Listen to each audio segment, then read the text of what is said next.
Olá, meninos! Hoje estou aqui para estar dando início ao capítulo 11, tá certo? Vamos falar um pouquinho sobre os átomos, falar sobre os tipos de ligações que eles realizam, tá bem? E vamos conhecer algumas características dessas ligações. Até o momento, até agora, até no capítulo 10, nós estudamos um pouquinho sobre os átomos, sobre as suas propriedades, sobre a maneira de como eles são formados e basicamente a sua classificação. Daqui em diante, nós iremos estudar o que acontece com um átomo quando ele está na presença de outro átomo, tá certo? Assim como as pessoas, basicamente, os átomos também eles possuem preferências na hora de se unir. Eles também têm essa preferência.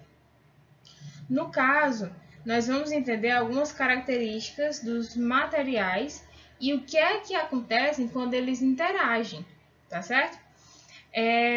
Nós vimos que o átomo ele vai ser formado por um núcleo central e pela eletrosfera, não é? Que no caso onde vai estar disposto os elétrons em movimento, é onde vai estar os elétrons que estão orbitando ali o núcleo central.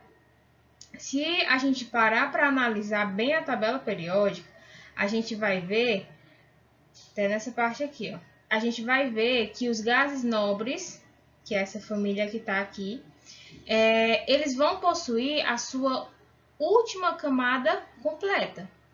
Teoricamente, essa última camada vai ter 8 elétrons na chamada camada de valência, que no caso é a última camada da eletrosfera. E por eles possuírem esses 8 elétrons na camada de valência, vai tornar, eles no caso eles vão ser pouco reativos. Mas professora, como assim? Eles vão ser muito estáveis. Então diz que os gases nobres, eles possuem configuração, tá certo? Eletrônica estável, porque eles possuem 8 elétrons na última camada. Daí foi descoberto que todo elemento químico ele vai tender a adquirir a configuração eletrônica dos gases nobres. Como assim, professora? Ele tende a preencher a sua última camada eletrônica para se tornar estável. Daí foi aonde surgiu a chamada teoria do octeto. Essa teoria ela diz que o átomo ele adquire a estabilidade quando possui 8 elétrons na camada eletrônica mais externa ou 2 elétrons quando possui sua camada K, tá certo? Mas para que isso aconteça, os átomos de um mesmo elemento eles não vão só se ligar entre si, eles também vão se ligar com átomos de outros elementos químicos. Daí vai acontecer as chamadas ligações químicas. No caso, vão acontecer ligações de átomos com elementos diferentes, elementos distintos, tá certo? Falando agora sobre o primeiro tipo de ligação, nós iremos comentar sobre a chamada ligação iônica, tá certo? Que vai ser uma interação entre átomos, onde vai ocorrer a perda e o ganho de elétrons. Nós vimos, antes, que quando um átomo ele estava eletricamente neutro, o número de prótons era igual ao número de elétrons. Mas aí, quando esse átomo ele perde ou ganha elétrons, ele deixa de ser igual e o átomo passa a ter uma valência, no caso, de acordo com essa diferença.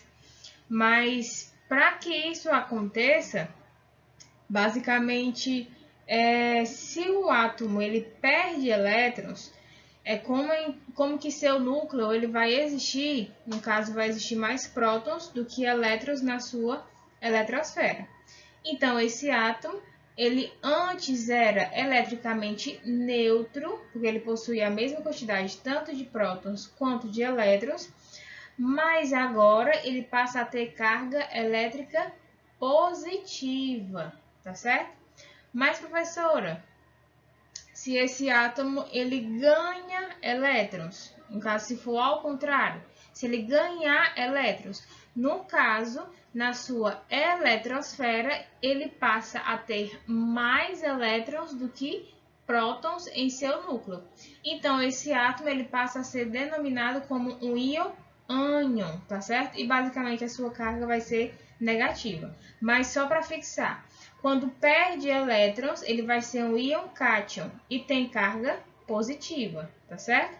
E quando ele ganha elétrons, é um íon ânion e vai ter carga negativa. Vamos ver esses exemplos aqui no caso. Só deixa eu colocar aqui a canetinha. Pronto. O sódio, tá certo? Ele tá na família 1. Então, a gente pode dizer que ele tem um elétron na última camada, tá ok? Professora, para o sódio ter a configuração de gás nobre, no caso, ele vai precisar perder um elétron. Porque quando ele perde um elétron, ele vai ficar com a última camada de acordo com o gás nobre. No caso, tendo 8 elétrons na última camada. Então, o íon cátion de sódio ele tem carga positiva mais 1. Por quê? Porque ele perdeu um elétron, ok? E no caso do cloro, professora? No caso do cloro, como ele tem 7 elétrons na última camada, para ele obter a configuração eletrônica de um gás nobre, que no caso é tendo 8 elétrons na última camada, ele só precisa ganhar um elétron. Porque quando ele ganha um elétron, ele fica com 8 elétrons na última camada. Consequentemente, ele vai ficar com a configuração de gás nobre. Então, é dito que o íon ânion do cloro tem carga negativa menos 1. E ele vai ser monovalente, porque no caso ele só ganhou um elétron, tá certo? Quando nós temos um átomo de sódio, no caso vocês podem ver aqui, quando esse átomo de sódio ele se aproxima de um átomo de cloro, o sódio ele tende a entregar um elétron para o cloro.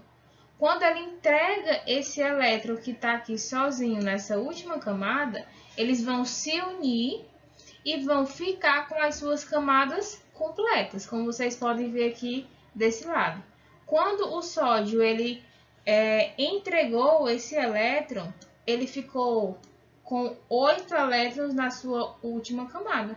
Então, agora ele está com uma configuração de gás nobre. E, consequentemente, o cloro também ficou com uma configuração de gás nobre, tá certo? Aí, basicamente, para representar, para demonstrar essas ligações, vai ser utilizada a notação de Lewis para demonstrar esse tipo de ligação, que é o que vocês estão vendo aqui embaixo. Essa bolinha quer dizer o átomo, no caso quer dizer o elétron que o sódio perdeu, que ele doou. E no caso dessas outras, aqui do cloro, quer dizer a quantidade que ele tinha na última camada. Isso em ambos. Quando eles se unem, os dois vão ficar com 8 elétrons na última camada. Consequentemente, eles ficam com a configuração eletrônica de um gás nobre, tá certo? Professora, mas quem foi esse Lewis, né? Ele foi um químico norte-americano, como vocês podem estar vendo aqui, que ganhou repercussão porque ele elaborou um esquema de distribuição de elétrons conhecido como notação de Lewis. A ideia desse esquema ele vai se basear na teoria de que certos átomos eles alcançam a estabilidade por meio do compartilhamento de elétrons. E nisso eles alcançando a estabilidade de um gás nobre. Só para lembrar que no caso eles vão ficar com 8 elétrons na última camada, tá certo? As ligações iônicas, elas podem ser representadas através de uma fórmula mínima, que vai, no caso tem bem aqui, que vai... Professor, o que é que essa fórmula mínima ela vai indicar? Essa fórmula, ela indica a proporção mínima tanto de cátion quanto de ânion que são necessários para que a molécula ela fique com a carga total nula. As valências dos elementos que formam aquele agregado iônico, elas vão se tornar os índices dos elementos de carga contrária. Então, o símbolo do cátion, ele é colocado na frente do símbolo do ânion. Então, a gente realiza essa troca, como vocês podem estar vendo aqui, tá certo? Professora, vamos pegar esse exemplo aqui. O magnésio, como vocês podem estar vendo aqui, ele precisa se livrar, ele precisa perder 2 elétrons para adquirir a configuração eletrônica de gás nobre. Como vocês podem estar vendo aqui, ó, tem 2 mais. Então, ele precisa perder 2 elétrons. E já o cloro, ele precisa basicamente só adquirir 1 elétron. Ele precisa ganhar só 1 elétron para ficar com a configuração eletrônica de gás nobre. Então, a gente pode pensar que vão ser necessários 2 átomos de cloro para cada átomo de magnésio. Então, essa vai ser a fórmula mínima de proporção dessa molécula. É só você realizar aqui essa troca de acordo com essa formulazinha que tem aqui. E no caso, você vai ver que precisa-se de 2 cloros, né? Para conseguir essa proporção. No caso, eu preciso de 2 átomos de cloro para cada átomo de magnésio, tá certo? Professora, a ligação iônica, ela vai ser a única que ocorre a transferência de elétrons de um átomo para o outro. Em geral, pode acontecer da seguinte forma. Ela pode acontecer entre os elementos da família 1, 2 e 3, que no caso eles tendem a perder elétrons, e os elementos das famílias 5, 6 e 7, que no caso eles tendem a ganhar elétrons, tá certo? Vamos lá ver outro exemplozinho.